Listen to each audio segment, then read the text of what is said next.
Hi మా, ఎలా ఉన్నారు? ఈరోజు ఒక కామెంట్కి కొంచెం ఆన్సర్ చేద్దామా. చాలా చక్కగా రాసింది తను. లాస్ట్ టైం కూడా తన కామెంట్కే నేను చెప్పాను. ఎందుకంటే మేడం 45 ఇయర్స్ తర్వాత కూడా వెళ్ళి పిక్చర్స్ తీసుకొని పెడుతున్నారు అని. దానికి చక్కగా రెస్పాండ్ అయ్యారు మీరందరూ. తనే మళ్ళీ కామెంట్ పెట్టిందనమాట. దీప్తి తన పేరు. మ్యామ్, మీరు నా కామెంట్ని కన్సిడర్ చేసినందుకు, వీడియో చేసినందుకు మీరు చాలా కన్విన్స్డ్గా మాట్లాడారు. I respect that. But self love అంటే ఏ పర్సన్కి అయినా లిమిట్స్ క్రాస్ అవ్వకూడదు అండ్ పక్క వాళ్ళని ఇబ్బంది పెట్టకూడదు. నేను ఇంకా 40కి రాలేదు. నా self love yoga and books reading. I swear, నేను బుక్స్ చదవడం చూసి ఇన్స్పైర్ అయ్యి కిటీస్ అండ్ టిప్స్ అని వెళ్ళిన మా నేబర్స్ నా బుక్స్ని ఫోటో తీసుకొని వాళ్ళు అన్నీ స్టాప్ చేసి బుక్స్ చదువుతున్నాము నీలా అన్నారు. That is my great happiness for me. Because నేను కృష్ణుడు చెప్పినటి ధర్మం మీరు ఆచరించి పక్క వాళ్ళని ఆచరింపేలా చేయడం నా వల్ల ఒక్కరు మారినా చాలు అనుకున్నా. మీరు అంటారు స్టేటస్లు పెట్టడం, ఎంజాయ్ చేయడం తప్పు కాదు. బట్ ఈ మధ్య సోషల్ మీడియాలో పోస్టులు వల్ల ఎంతమంది సఫర్ అవుతున్నారో వింటున్నాము కదా మ్యామ్. దాచుకోవడం అనేది లేదు. మేము ట్రిప్స్కి వెళ్తాము, బట్ ఇలా కూడా. And I feel I'm a orthodox family.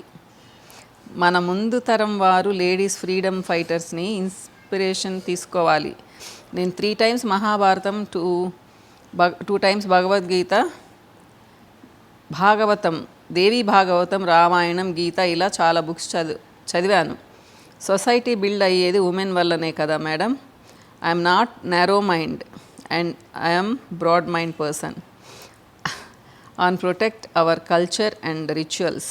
నేను ఎక్స్ట్రీమ్ చేస్తున్నారు ఈ మధ్య కాలంలో అనేది నేను ఈ ఇష్యూని దగ్గరగా చూశాను కూడా.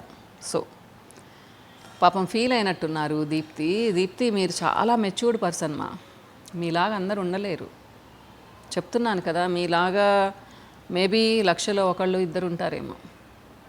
ఎందుకంటే ఇంత మంచి టేస్ట్ ఉంది మీకు, ఇంత చక్కగా ఆలోచిస్తున్నారు. కానీ ఒకటి మీరు ఆలోచించండి, మనకు నచ్చినట్టు ఎదుటి వాళ్ళు ఉంటారా? మీ అంత మెచ్యూరిటీ అందరికి ఉంటుందంటారా? ఉండదమ్మా. మీకు ఎన్నో జన్మల తర్వాత ఈ మెచ్యూరిటీ వచ్చి ఉంటుంది. మిగతా వాళ్ళకి ఇంకా అదంతా వాళ్ళు అనుభవించాలి తర్వాత, కానీ మీ స్టేజ్కి రాలేరు. అది మరి మీరు అన్నీ చదివానంటున్నారు కదా, భగవద్గీత అన్నీ. ఎవరికి కూడా ఈ స్థితప్రజ్ఞత అనేది ఫస్ట్లోనే రాదుమ్మా. ఎన్నో వేల లక్షల కోట్ల జన్మలు అనుభవించిన తర్వాత వస్తుందని చెప్తారు కదా. భగవద్గీత చదివారు కదా మీరు. కాబట్టి అంటే నేనేమంటాను అంటే, మీరు ఇప్పుడు ఏమన్నారు, బయట స్టేటస్లు పెట్టడం అంటున్నారు. నిజమే, కొంతమందిని చూసి అసహ్యం కూడా వేస్తుంది. కానీ పాపం చాలామంది ఏం చేస్తారు అంటే, వాళ్ళు చిన్నప్పుడు ఇలా ఫీల్ అవ్వలేదు కాబట్టి వాళ్ళ హస్బెండ్తో ఒక వాటర్ ఫాల్ దగ్గర పెట్టడము, అంటే ఫోటో తీసుకొని పెట్టడమే, అమర్నాథ్ వెళ్ళినప్పుడు అమర్నాథ్ గుడి ముందు పెట్టడము, ఇలా చేస్తూ ఉంటారు కదా. ఆ ఉద్దేశంతో మాట్లాడాను నేను. అంటే అది 60 years వచ్చినా 70 years వచ్చినా కానీ పెడతారు కదా, అవునా కదా? ఇప్పుడు నా ఫ్రెండ్స్ ఉన్నారు మా కొంతమంది, మేము ఎర్లీ 60sలో ఉన్నాము. వెళ్ళినప్పుడు చాలా చక్కగా పిక్స్ తీసుకుంటారు. నాకు అలవాట్లేదు, నేను పెట్టను పెద్ద. ఇన్స్టాగ్రామ్లో టక్మని అప్లోడ్ చేసేస్తారు వాళ్ళు. తన హస్బెండ్తో అవని, ఫ్రెండ్స్తో అవని, ఎవరితోనైనా అవని. 60+ వాళ్ళ మదర్స్ ఉన్నారు, వాళ్ళు కూడా పెడతారు మా. నేను ఆ ఉద్దేశంతో అన్నాను.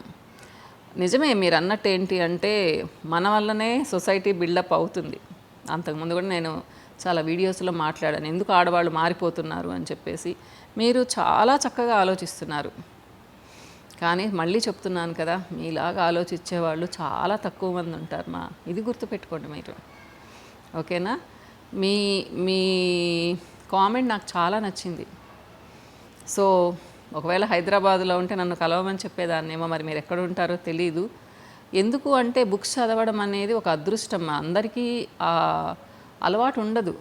అందులో మీరు స్పిరిచువల్గా ఇన్ని బుక్స్ చదువుతున్నారు అంటే నిజంగానే చాలా గ్రేట్ అనమాట మీ ఏజ్లో. మేము చిన్నప్పటి నుంచి చదివేవాళ్ళమ్మా బాగా. సో ఫీల్ అవ్వకండి, నేను మిమ్మల్ని డైరెక్ట్గా ఏం కామెంట్ చేసినట్టు కాదు. పాప మీరు చాలా బ్రాడ్ మైండెడ్. నేను ఒక్కటి చెప్తాను దీప్తి, పెద్దదానిలాగా మీ మదర్ లాగా అనుకోండి. మరీ ఎక్కువగా సొసైటీ గురించి ఆలోచించకుమ్మా, హ్యాపీగా ఉండు. మనం మార్చలేమ్మా సొసైటీని. మీరు అంటున్నారు ఆదర్శంగా పలాని వాళ్ళని తీసుకోవాలని.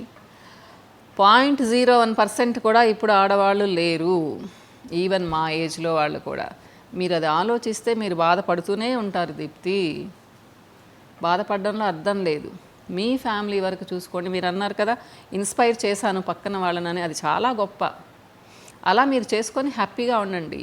సొసైటీ మొత్తం మారిపోవాలి అనేది మాత్రం అనుకోవద్దు. ఏం మారదమ్మా, ఎవరు ఉండాల్సిన వాళ్ళు ఉంటారు. ఇప్పుడు నన్ను మారమంటే నేను మారుతానమ్మా దీప్తి. కాబట్టి ఇది చెప్పాలనుకున్నాను. ఇంకోసారి చెప్తున్నాను, ఫీల్ అవ్వద్దు. మిమ్మల్ని నేను డైరెక్ట్గా కామెంట్ చేయలేదు. అంటే నాకు ఎవరో కూడా తెలియదు కదా, మీరు ఇలా అని కూడా తెలియదు. అదే చెప్తున్నాను కదా, చాలా మెచ్యూర్డ్ పర్సన్ మీరు. సో అదే దాంట్లో ఆలోచించండి. జనాలందరూ ఒక్కలా ఉండరు, ఒక్కొక్కళ్ళు ఒక్కొక్కలా ఉంటారు. అందుకే కదా మనం మాట్లాడుకుంటూ ఉంటాం అందరి గురించి. ఇకపోతే ఈ వీడియోస్, సోషల్ స్టేటస్లు పెట్టుకోవడం, దీని గురించి మాట్లాడాలి అంటే ఒక 100 ఎపిసోడ్స్ మాట్లాడుకోవచ్చు, 100 వీడియోస్. కానీ అవసరమా అమ్మా మనకు? అవసరం లేదు కదా. ఎవరి ఇష్టాలు వాళ్ళవి.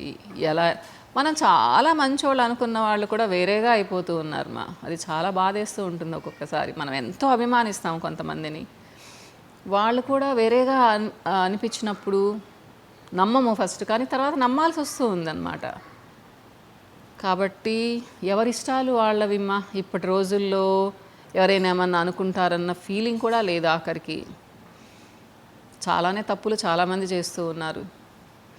వీలైతే మనం అలాంటి తప్పులు చేయకుండా పక్క వాళ్ళతో బాగుందాము, నేనైతే అది చెప్తాను. ఓకేనమ్మా దీప్తి, బాయ్.